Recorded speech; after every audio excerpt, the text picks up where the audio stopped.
Hi, this is Stephanie Miller from The Stephanie Miller Show. Please enjoy this exclusive clip from my show on Political Voices Network. Yeah, let's talk about Enrico Tarrio. Got your reaction to him getting 22 years in prison, the longest sentence yet. He's the last.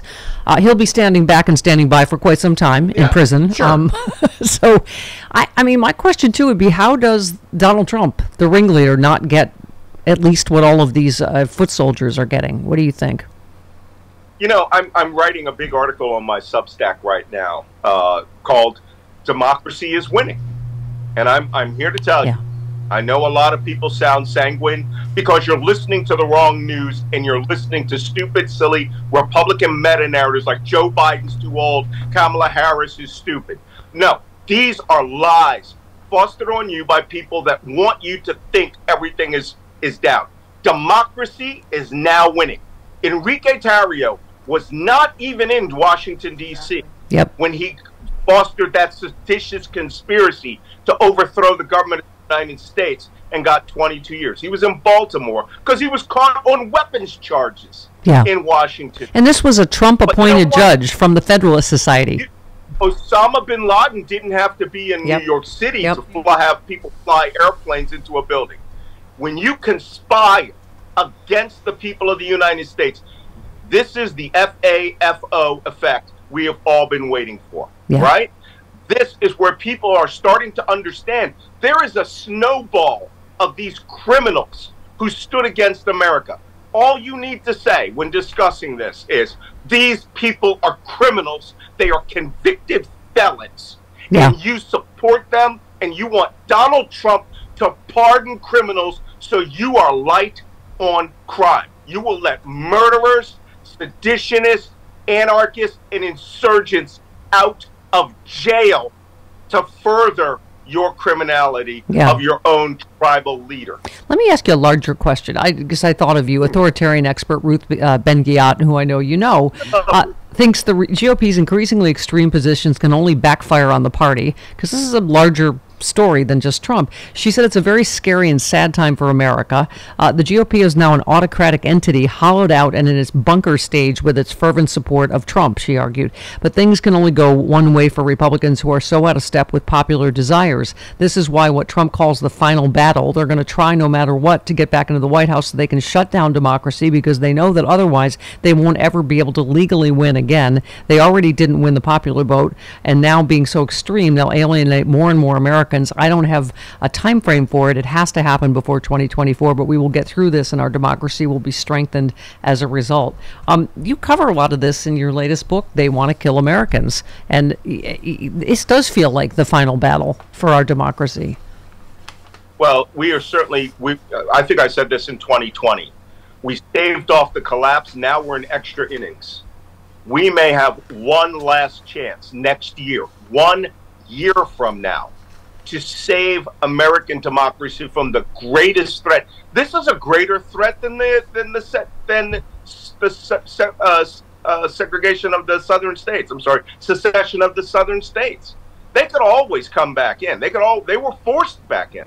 We're talking an insider threat where one man has split the United States. Has created an environment where all American values, starting with common sense and decency, are now considered negative anti-American traits if you're part of that insurgency that is now arming themselves and holding themselves to Donald Trump's standard.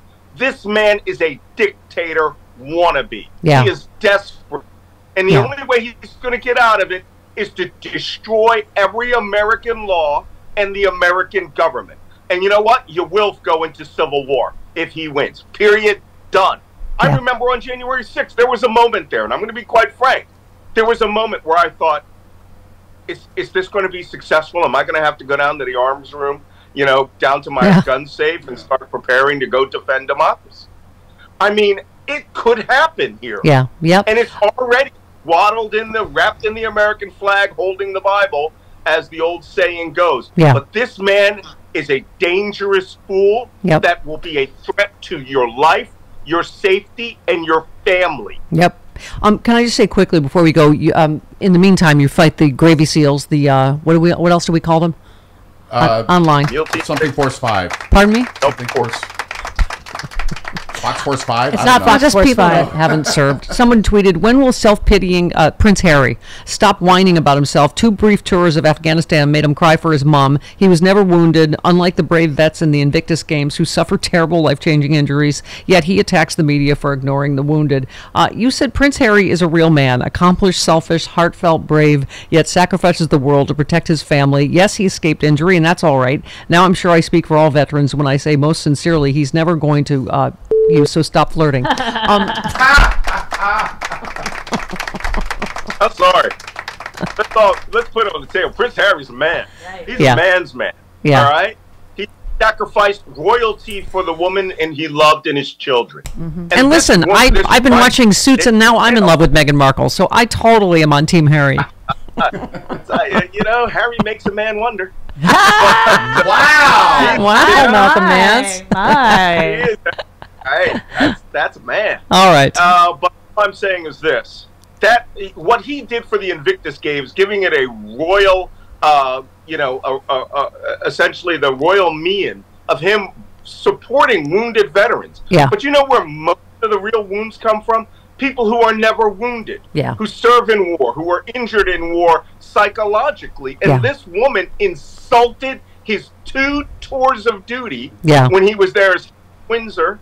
No one knew except his commanding officers, like his duty meant nothing because he didn't lose a limb. Yeah. He supported veterans above and beyond his own call of duty. Yeah. I love that guy. Can we talk about Senator Tommy Tuberville? I had to save this story for you. He said the U.S. got Ukraine into this mess and says he is not for giving, he's opposed to funding for Ukraine. He said, let's see, it's not going to end up well for Ukraine. We pretty much kicked this can down the road and got Ukraine into this mess. We can't get them out. How can you be a United States senator and be that dumb? Vladimir Putin got them into this mess, period. Okay. You sat around this morning and you said, which of these 5 stories is really going to get out? Is going to make him the shoutiest? And one of them, it has to be Jody, was like, Tommy Tuberville. Great. What an idiot. I mean, this man is a moron's idea of a moron. Yeah. I mean, it's just utterly amazing to me that all you have to do is stand around on the edge of a 100-yard green field and shout at men who are more talented and virile than you at a university in Alabama, and that qualifies you to be a United States senator. Yeah. Who will come here and say the United States got Ukraine into the situation it's in, which is what? Russia invaded with 200,000 men? We did none of that. Yeah. And I get a lot of this from the idiots on the internet who are like, oh, the CIA did a coup in 2014. Hey, having a revolution because you want to be aligned with Europe and not with Moscow, and a peaceful protest where 100 of your citizens are mass murdered by a dictatorial regime, that's not a coup d'etat. All right? I think we had one in, what year was it? 1775. So, it just absolutely flabbergasts me.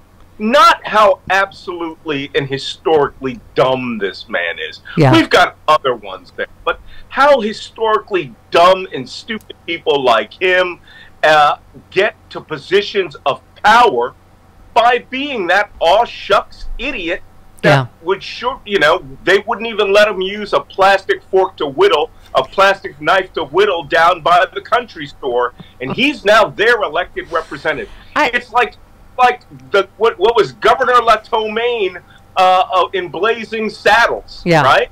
Yeah. He said we know there's been hundreds of thousands of people killed over in Ukraine, both Russians and Ukrainians, but the Ukrainians are getting slaughtered. He then went on to call Ukraine the 51st state. Oh, okay. Oh, Malcolm's launching himself out of his seat. Oh, no. Uh-oh. He's gone airborne, everyone. Navy has gone airborne. And then this one, can I just say, so when Russia launched the invasion last year, he said of Putin, he can't feed his people. It's a communist country, so he can't feed his people, so they need more farmland. Okay, so obviously Russia abandoned communism after the fall of the Soviet Union, but let's go back to how does someone this dumb become a United States senator? You know, I've actually heard people call him Senator Leghorn, like Foghorn Leghorn. Right. Foghorn Leghorn was actually very intelligent and had an entire basis of common sense and was quite amusing. This man is a dangerous fool. I'm not joking. That, again, they wouldn't give him a plastic knife to whittle pieces of wet wood down in Alabama, but they promote him to this position. Let me explain something to you all about Ukraine right now. I am in constant touch, daily touch, with the International Legion battalions in Ukraine. I was briefed by the defense minister himself, who just is now becoming the ambassador to the United Kingdom, Minister Reznikov. I can assure you from my own personal involvement fighting in Ukraine, we kicking they butt. All right? I don't know if you can use the It's a military code. Yeah, sure. Yeah, kick their ass. Yeah. Oh, we can? Oh, yeah. Kicking their ass. Oh. Yeah. Yes, men and women are dying. But this is the largest war since World War II.